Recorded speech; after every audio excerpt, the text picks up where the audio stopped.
네, 오늘 무슨 예배로 지금 드리고 있는지 다 아시죠? 어떤 예배죠? 청년부 헌신 예배로 함께 드리고 있습니다. 우리 청년들 참 귀하지 않습니까? 그죠? 보기만 하면은 아멘. 보기만 해도 참 기쁜 마음이 절로 생기는 것이 우리 청년들인 것 같습니다. 우리 그렇게 해서 오늘 함께 청년들과 말씀을 나누려고 하는데요. 오늘 오후 예배 치고 굉장히 1층에 많이 계신 것 같습니다. 저희 청년부 헌신 예배 한다고 다들 오신 거죠? 아멘. 감사합니다. 네, 우리 기쁜 마음으로 함께 말씀을 나누어 보도록 하겠습니다. 우리 기독교의 핵심 가치 세 가지를 뽑으라고 하면은 무엇을 뽑죠? 기독교의 핵심 가치 세 가지를 뽑으라고 하면은 믿음, 소망, 사랑 요 세 가지를 뽑습니다. 이 세 가지는요 신앙생활의 가장 중요한 요소라고 할 수 있습니다.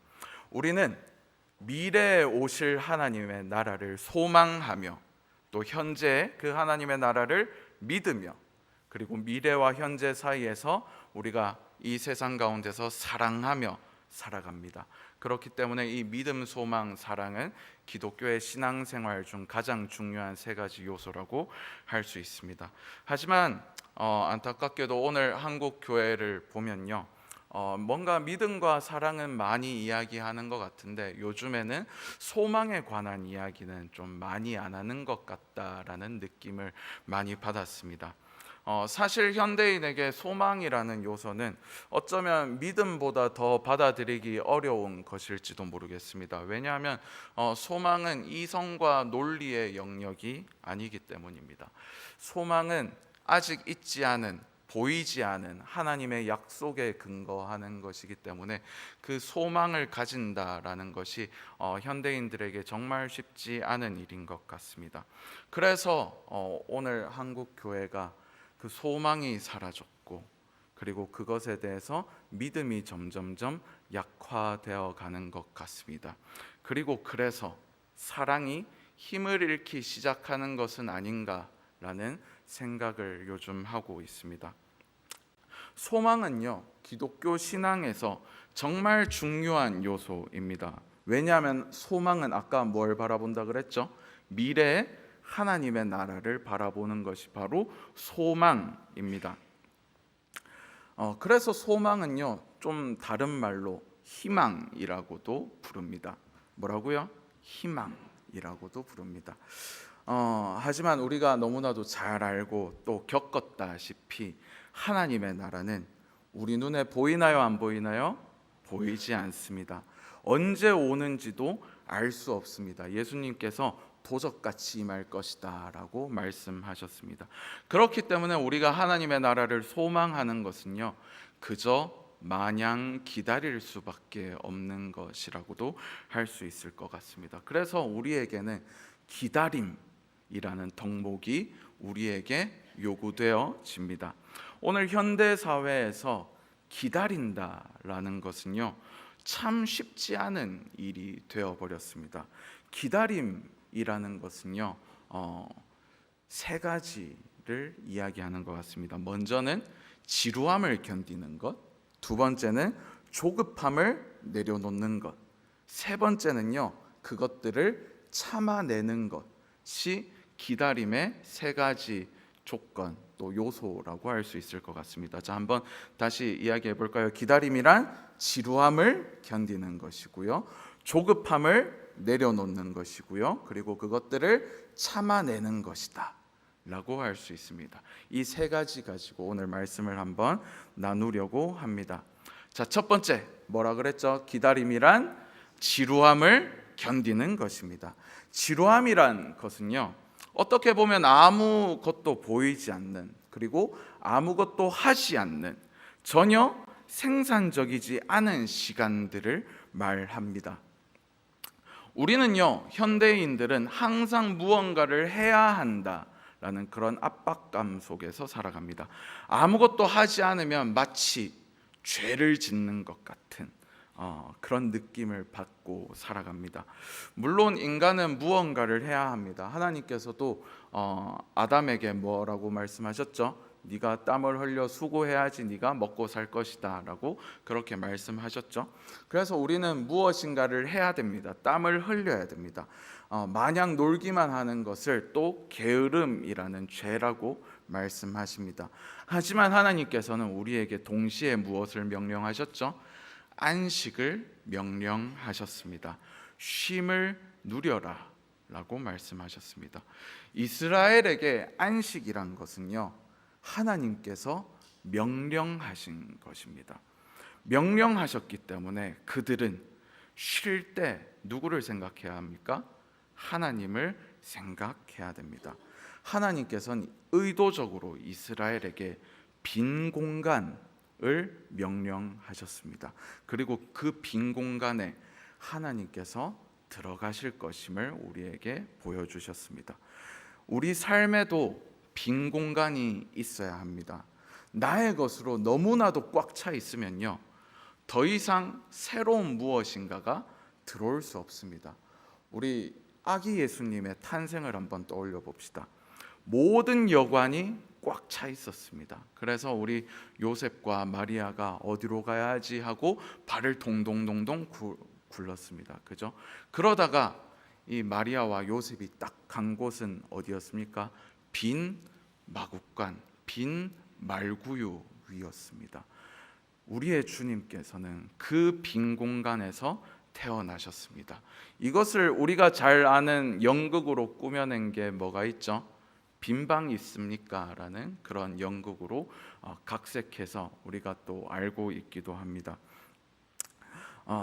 모두가 마음에 무엇인가가 꽉 차 있어서 예수님을 받아들일 수 없을 때, 우리가 볼 때는 가장 부족해 보이는 누군가에게 그 삶 속에 그 빈 공간 가운데 예수님께서, 하나님께서 찾아가심을 우리는 말씀을 통해서 볼 수 있습니다. 그래서 마음에 빈 공간이 있는 사람만이 우리의 주님이신 하나님을 받아들일 수 있다라고 성경은 이야기합니다.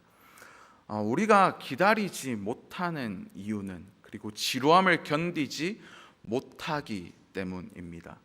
그 빈 공간이 우리는 불안하기 때문입니다. 제가 어렸을 때를 한번 떠올려 보면요, 제가 어렸을 때는 핸드폰 같은 게 없었습니다.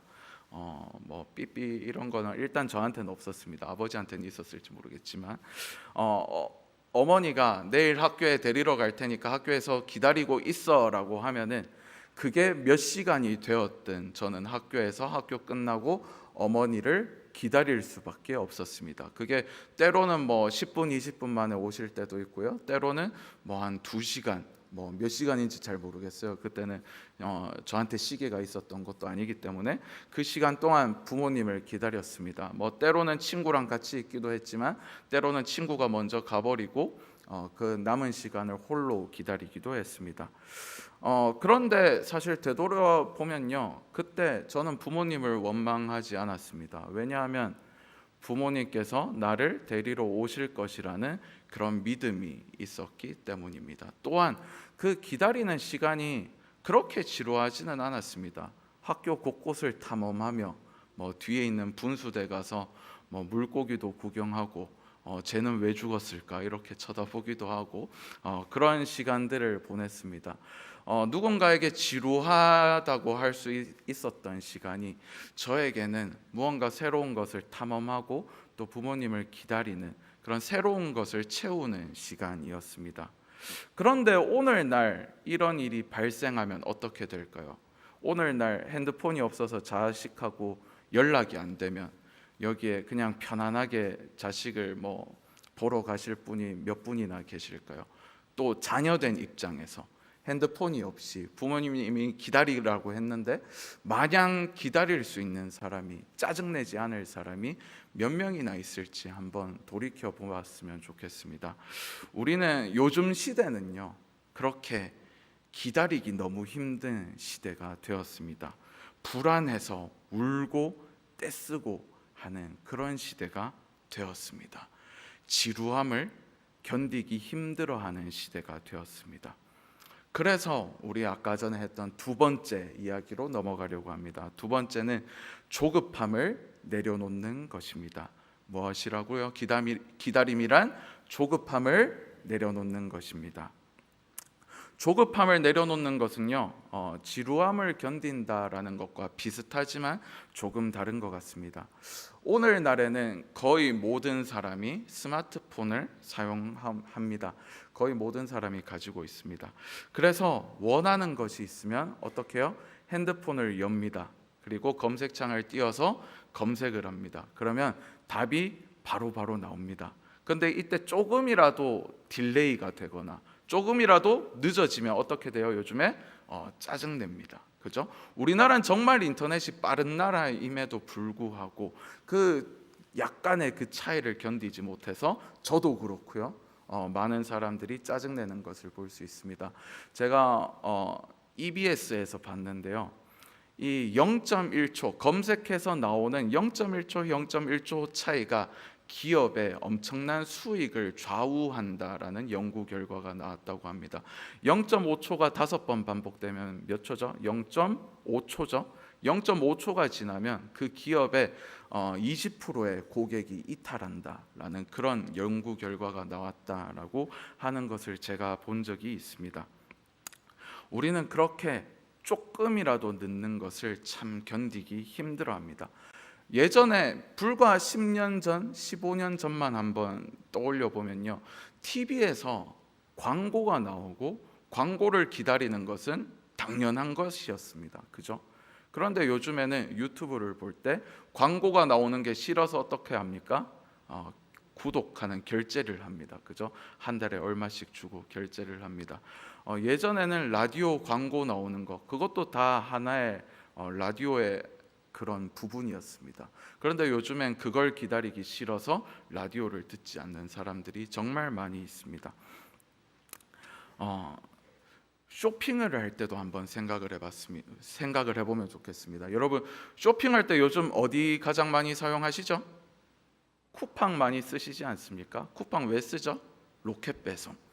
요즘 로켓 배송보다 더 빠른 게 나왔죠. 뭐가 나왔죠? 새벽 배송이 나왔습니다. 안동에는 잘 없는데요, 서울 가면요 새벽 배송이 정말 잘 돼 있습니다. 오늘 시키면 내일 새벽에 집 앞에 딱 와 있습니다.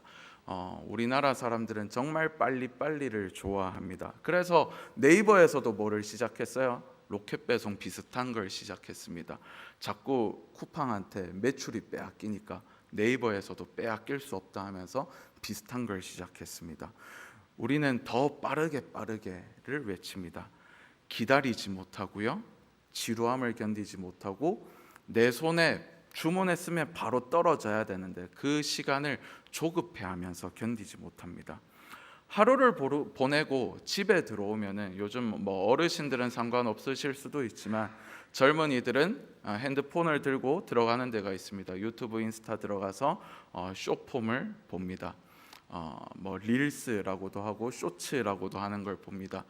뭐 짧게는 10몇 초에서 길게는 뭐 한 30초 정도의 컨텐츠를 소비합니다. 이렇게 화면을 넘기다 보면요, 내가 원하는 게 잘 안 나옵니다. 그럼 넘기다 보면 내가 원하는 재밌는 게 딱 나옵니다.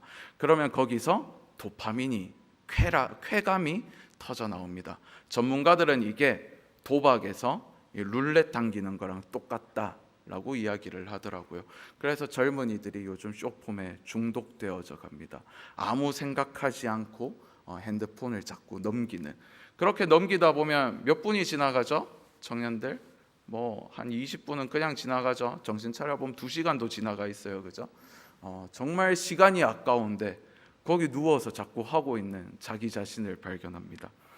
우리가 기다리지 못하는 것은요, 조급하기 때문입니다. 조급하다는 것은 내가 무엇을 해야 한다라고 생각하기 때문이고요, 안 하면 불안하기 때문입니다. 궁극적으로 우리는 하나님을 온전히 신뢰하지 못하고 있는 것은 아닌가라고 생각해 볼 수 있을 것 같습니다. 그래서 결국 내가 하게 됩니다.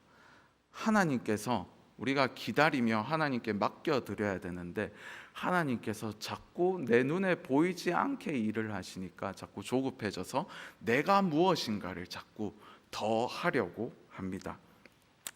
과정에 연연해야 하고요. 결과에 목을 맵니다. 무언가를 이루어내지 못하면 내가 너무나도 못난 사람이 된 것 같아서 조급해합니다. 그래서 우리는 기도하지 않고 말씀 보지 않습니다. 우리가 왜 기도하지 않고 말씀을 읽지 않습니까? 기도한다고 그 기도 응답이 바로바로 되면 정말 좋을 텐데, 그죠?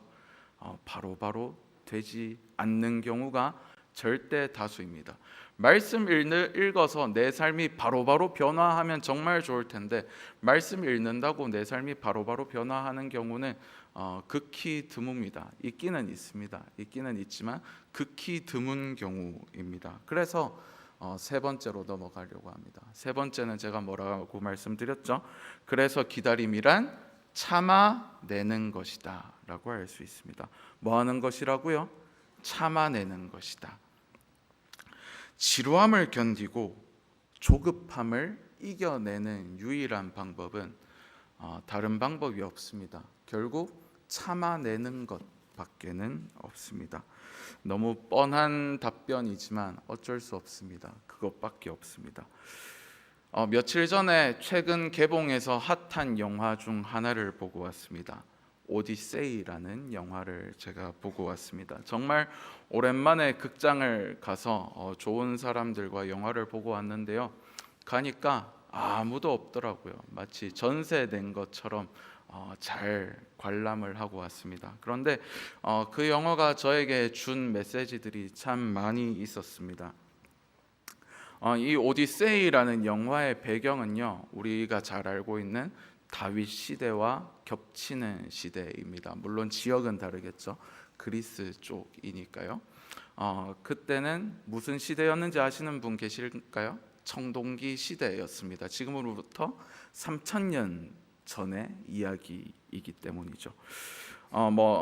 개봉한 지 얼마 안 된 영화이기 때문에 스포일러가 될 수 있으니까 많은 이야기는 하지 않겠지만, 이 영화를 보면요, 오디세우스라는 주인공이 결국 집으로 돌아가는 여정을 그려낸 게 바로 이 영화라고 할 수 있습니다.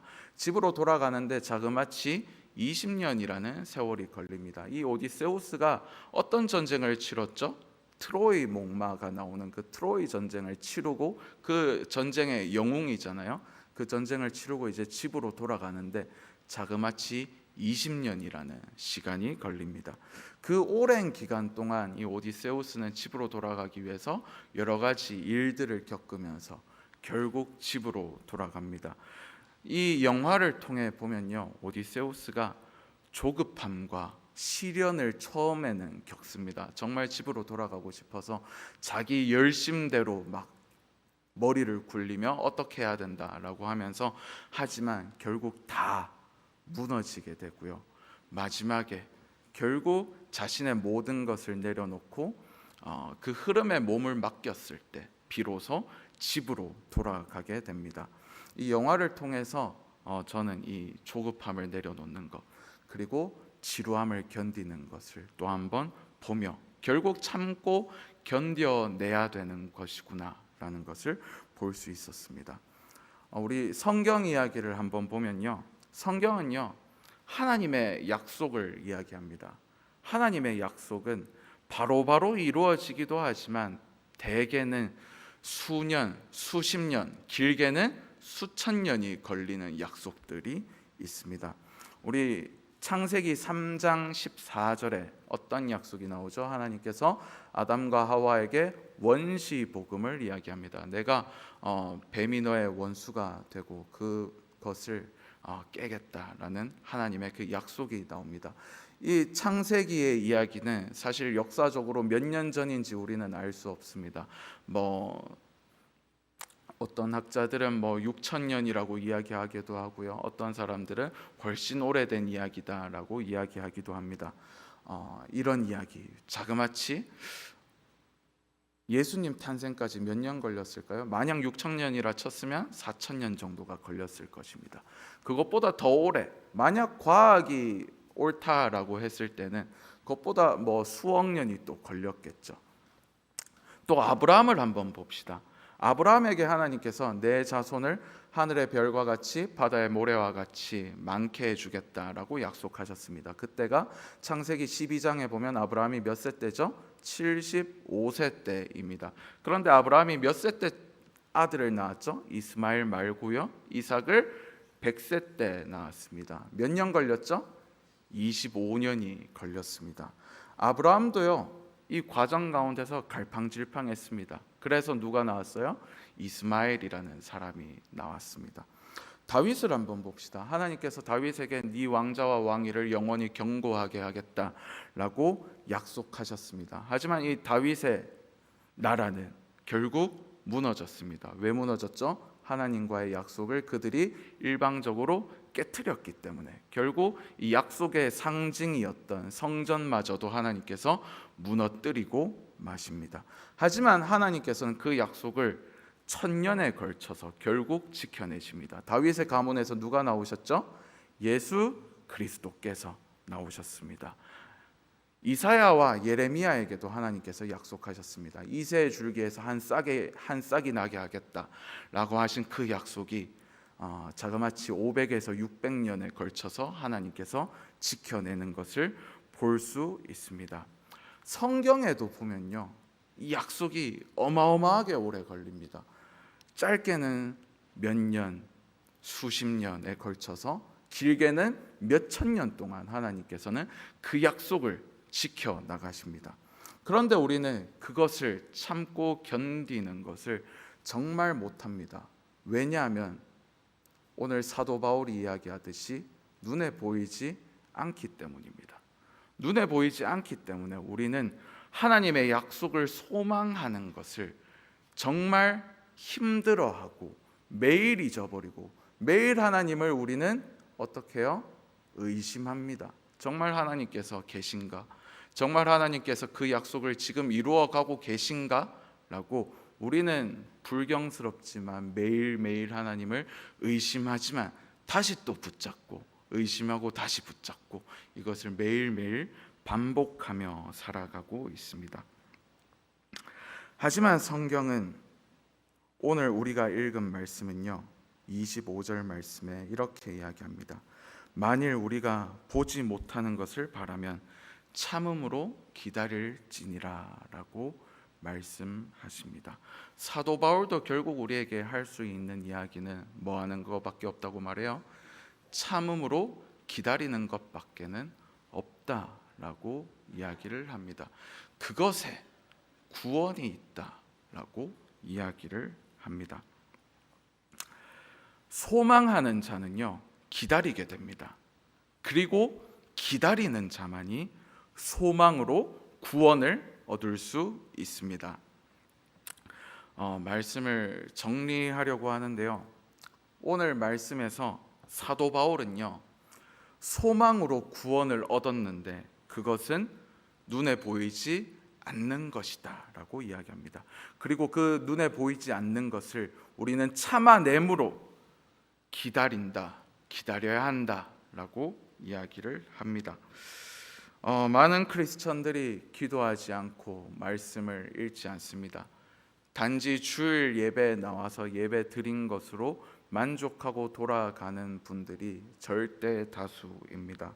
왜냐하면 아까 전에 이야기했듯이 즉각적인 응답이 없고 즉각적인 변화가 없기 때문에 우리는 참아내지 못하고 있습니다. 기다리지 못하고요, 지루해하는 것을 참지 못하고 조급해합니다. 모든 것들을 결국 참아내지 못하고 있습니다. 그래서 우리는 하나님의 나라를 소망하지 못하고 있습니다. 교회에서 가장 대표적인 예가 뭐가 있나요? 이 부서의 성장을 정말 오랫동안 응원하며 기도하며 격려하며 좀 기다려 주어야 하는데 지금 당장의 숫자를 보고 그 부서를 판단하는 경우가 정말 많이 있습니다. 사실 뭐 어쩔 수 없는 경우이기도 합니다. 왜냐하면 눈에 보이는 게 숫자밖에 없기 때문입니다. 안 그렇습니까? 그런데 우리가 거기에 조금 더 관심을 주고 조금 더 참음으로 기다려주고 응원해주고 격려해주고 관심을 가져준다면 비록 지금은 작은 숫자일지만 언젠가 그 숫자보다 더 하나님 안에서 성장하는 것을 우리가 볼 수 있을 것 같습니다.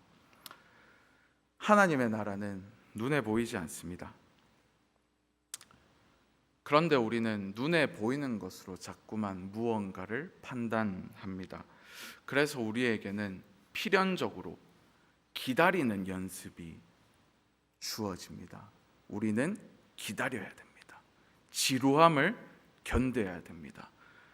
그리고 조급함을 견뎌내야 됩니다. 궁극적으로 모든 것들을 참아내야 됩니다. 사도 바울은 이야기합니다. 구원이 바로 여기에 있다. 참아내는 것에 있다. 기다리는 데 있다.